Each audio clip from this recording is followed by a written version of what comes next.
এখন আছি দিনাজপুরে আমাদের গবেষণা ফার্মে। এখানে আমরা সবাই একত্রিত হয়েছি। আমাদের আজকে সবজি ফসলের একটা প্রদর্শনীর আয়োজন করেছি আমরা, যেখানে আমাদের ক্রয়কর্মী এবং আমাদের যারা পিডিএস কর্মী আছেন ওনারা সহ আমাদের মার্কেটিং বিভাগের কর্মীবৃন্দ আছি আমরা সবাই, এবং এর পাশাপাশি আমাদের কিছু যারা সবজি বীজ বিক্রয় করে থাকেন আমাদের যে ডিলাররা আছেন ওনাদের নিয়ে আমরা সম্মিলিতভাবে আসলে আজকে আমাদের সবজি ফসল যেগুলো আছে আমরা এখানে আজকে 14টি ফসলের প্রায় 114টি জাত নিয়ে ইভ্যালুয়েশন করতে বসেছি। আমরা আসলে মূল্যায়ন করব যে আসলে এই মুহূর্তে আমাদের কৃষকদের চাহিদা অনুযায়ী যাতে আমরা ফসলগুলো নির্বাচন করতে পারি। কারো সবুজ বা কালো রঙের মিষ্টি কুমড়া এখানে দেখতে পাচ্ছি, যেগুলোর খাঁজ খুব স্পষ্ট খাঁজযুক্ত এবং চাকা আকৃতির মিষ্টি কুমড়াগুলো এখানে আছে। এছাড়া আমরা বিভিন্ন রকম স্পটেড মিষ্টি কুমড়া আছে, বিভিন্ন রঙের বিভিন্ন বৈচিত্র্যের সমাবেশ সেখানে আমরা করতে পেরেছি।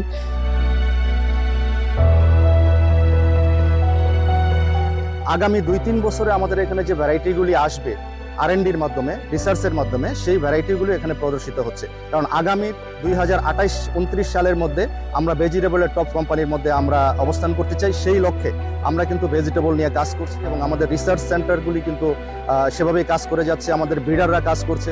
এখান থেকে আমরা যে প্রোডাক্টগুলি পাবো সেটা নিয়ে ব্র্যাক সিড অনেক দূর এগিয়ে যাবে এবং বাংলাদেশের কৃষকরা উপকৃত হবে এবং সেই সাথে আমাদের যারা ডিলার রিটেলার রয়েছেন তাদের ব্যবসার আর উন্নতি হবে। এই ভ্যারাইটি সিলেকশনটা সরাসরি ফার্মার বা ডিলার দিয়ে, এটা ব্র্যাক সিড অ্যান্ড এগ্রো এন্টারপ্রাইজের খুবই বড় একটা উদ্যোগ। এখন এই যে ক্লাইমেট চেঞ্জের কারণে যে আমাদের চেঞ্জেসগুলো আসছে, যে আমরা বায়োটিক এবং অ্যাবায়োটিক স্ট্রেস টলারেন্স ভ্যারাইটির ডেভেলপমেন্টের দিকে যাচ্ছি, একটা পাতাতে আমরা স্পট পাচ্ছি না। তার মানে আমরা বিভিন্ন বায়োটিক এবং abiotic stress tolerance variety develop করছি।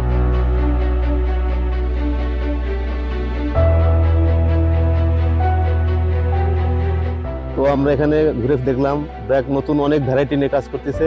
তো এই ভ্যারাইটিগুলো ভবিষ্যতে আমাদের মার্কেটে লিড দিবে।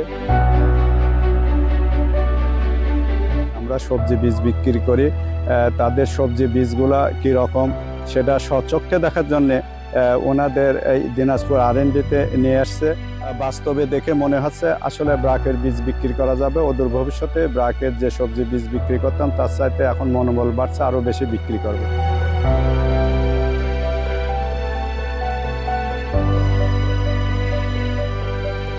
আপনারা দেখতে পাচ্ছেন এটা আমাদের একটা অগ্রগামী বরবটির লাইন। এটা আমরা আগামীতে বাজারজাত করব। বাজার ইম্পোর্টেড যেগুলো ভ্যারাইটি আমরা থাইল্যান্ড, চায়না থেকে আনি, ওইটার চেয়ে এটা হচ্ছে যে ফ্রুট বিয়ারিং এবং হচ্ছে কালার ফ্রুটের গ্লোসিনেস। বিশেষ করে আমরা যদি বলি গাছটা হচ্ছে ভাইরাস টলারেন্ট, গাছের গ্রোথটা খুবই ভালো এবং হচ্ছে গাছের বয়স আজকে 70 দিন, এখনো অনেক ফুল ফল আসতেছে। চিলির আমাদের অন্যতম চাহিদা হচ্ছে চিলিটা খুব ঝাল হতে হবে, কারণ আমরা বাঙালি ঝাল পছন্দ করি। এই কারণে আমাদের লোকাল চিলির সাথে আমাদের এক্সোটিক কিছু ইনব্রিড লাইন ডেভেলপ করে সেগুলোর সাথে হাইব্রিডাইজেশনের মাধ্যমে আমরা এই চিলিটা ডেভেলপ করেছি।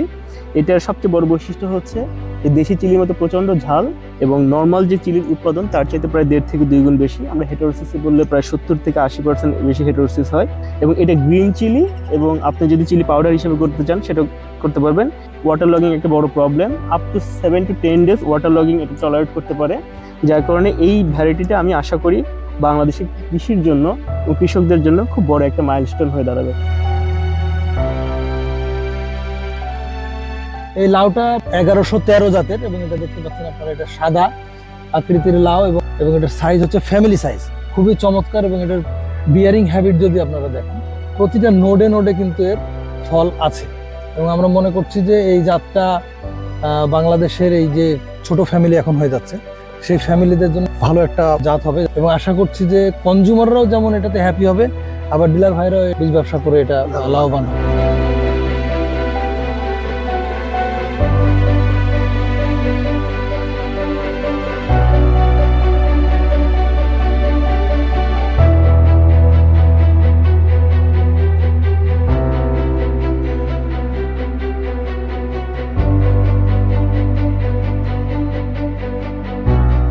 আমরা BRAC seed farm Pasherhat Dinajpur BRAC seed and agro enterprise কর্তৃক আয়োজিত যে ক্রপ শো, এখানে আজকে আমাদের ব্যবসায়িক কাজে নিয়োজিত আছেন, বিশেষ করে আমাদের সম্মানিত যে ডিলারবৃন্দ বর্তমান প্রচলিত যে জাতগুলা মার্কেটে আছে সেটার সাথে কম্পেয়ার করে তাদের এলাকাতে যেগুলা কৃষক পছন্দ করে সেই দৃষ্টিকোণ থেকে ওনারা এখানে পছন্দ করে এবং এইগুলাই তারা হ্যাঁ, এখান থেকে যে ওই সংশ্লিষ্ট কৃষকদের কাছে বিক্রির ব্যবস্থা করবে, তাতে ওই সংশ্লিষ্ট কৃষক এবং যারা এর সাথে ব্যবসার সাথে সম্পৃক্ত আছে তারাও এটা লাভবান হবে।